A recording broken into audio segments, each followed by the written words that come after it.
Hello dear students, welcome to all at Meenakshi e tutor. Dear students, उम्मीद है आप सभी स्वस्थ होंगे। प्यारे बच्चों, आज हम जिस टॉपिक की चर्चा करने वाले हैं वो टॉपिक है अमूर्त चिंतन और मूर्त चिंतन, एब्सोल्यूट एंड कंक्रीट नॉलेज। अगर हम अपने टॉपिक को थोड़ा सा एनालाइज करें, डीपली समझें, तो यहाँ दो शब्द हैं, मूर्त और अमूर्त। मूर्त क्या होता है? ठोस, साकार, यथार्थ बोध, यानी कि जो साक्षात रूप में हमारे सामने है। And second thing is that which we can see, we can touch. और दूसरा शब्द है अमूर्त चिंतन। अमूर्त चिंतन क्या होता है? जिसका कोई आकार ना हो, या कहीं हम निराकार है, देह रहित है, जिसको सिर्फ महसूस किया जा सकता है।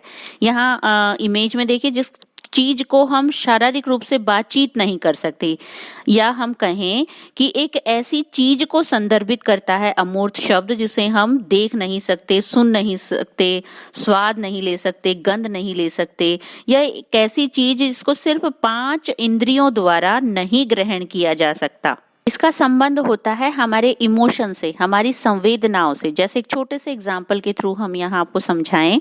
इमेज में देखिए, एक पिता अपने पुत्र को पिंजरे में एक पैरेट कैद करके लेके आया और उसके बारे में बता रहा है कि ये तोता है। इससे संबंधित उसकी कहानी सुना रहा है तोते की, और तोते की संरचना बता रहा है साथ साथ। कुछ समय के बाद वही पिता अपने पुत्र से उस तोते के बारे में, जो अब उसके सामने नहीं है, उसे पूछता है, और बच्चा याद करते हुए उसके स्ट्रक्चर के बारे में बताता है कि तोता इस तरीके से हरे रंग का था, उसकी लाल रंग की चोंच थी। इट मीन्स वो क्या कर रहा है? अमूर्त को मूर्त में कन्वर्ट करने की कोशिश कर रहा है। बेसिकली मूर्त में और अमूर्त में फर्क क्या हुआ? मूर्त जिसको आप सामने देख पा रहे हैं, और अमूर्त जिसको आप सिर्फ अपनी मेमोराइज कर पा रहे हैं, जिसको आप सिर्फ याद कर पा रहे हैं। और थोड़ा सा अंतर यहाँ समझने की कोशिश करते हैं। अमूर्त क्या है? जिसको डायरेक्टली आपके सामने अवेलेबल नहीं है वो चीज।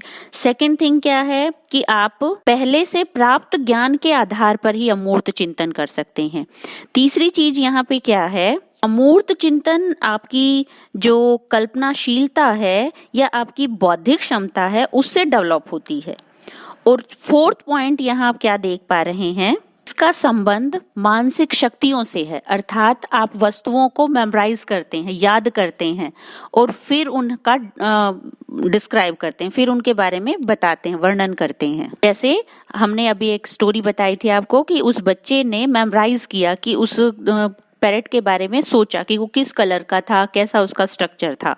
तो यहाँ अमूर्त चिंतन में आप वस्तुओं को याद करते हैं, अपनी कल्पना में रखते हैं, उन्हें अपने इमेजिनेशन में करते हैं, और फिर उनका डिस्क्राइब करते हैं। और मूर्त चिंतन में क्या होता है? वस्तुओं का प्रत्यक्ष रूप से उपलब्ध होती हैं वस्तुएं, उनको आप सामने देख पा रहे हैं। जैसे उस बच्चे से पूछा गया था और उसको बताया जा रहा था, तो वो साथ साथ देख भी पा रहा था, उसकी सेंसेस भी साथ साथ काम कर रही थी। तो वस्तुएं आपके सामने प्रत्यक्ष रूप से होती हैं। सेकंड क्या है? प्रत्यक्ष रूप से जब वस्तु आपके सामने होती है तो प्रत्यक्ष आप नॉलेज गेन भी करते हैं, डायरेक्ट नॉलेज भी आपको मिलता रहता है। और लेकिन मूर्त चिंतन में जब आपके सोचने समझने की योग्यता विकसित नहीं हो पाती, तो जो चीज आपके सामने है सिर्फ आप उसी को डिस्क्राइब कर पा रहे हैं। सेकंड थिंग, आपकी फ्यूचर में प्रॉब्लम कुछ और हो सकती है, तो वहां उसको जनरेट करने में या उसको रिलेट करने में आपको प्रॉब्लम हो सकती है। तो इसी वजह से कहा जाता है कि मूर्त चिंतन जो है, इसका क्षेत्र असीमित होता है। और लास्ट क्या है? इसका संबंध भौतिक जगत से होता है, यानी कि जो हमारे आसपास की वस्तुएं हैं, इसका संबंध उससे होता है।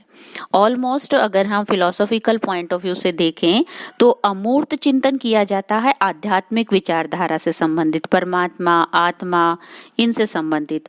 और जो मूर्त चिंतन है वो किया जाता है भौतिक संसार से संबंधित, जिन्हें हम साक्षात रूप में देखते हैं, अनुभव करते हैं। उम्मीद है आप कॉन्सेप्ट को समझ चुके होंगे। अगर आपकी कोई भी क्वेरी है तो कमेंट सेक्शन में आप राइट डाउन कर सकते हैं, और मुझे उम्मीद है इससे जुड़े हुए अन्य उदाहरण भी आप कमेंट सेक्शन में जरूर लिखेंगे। Thank you.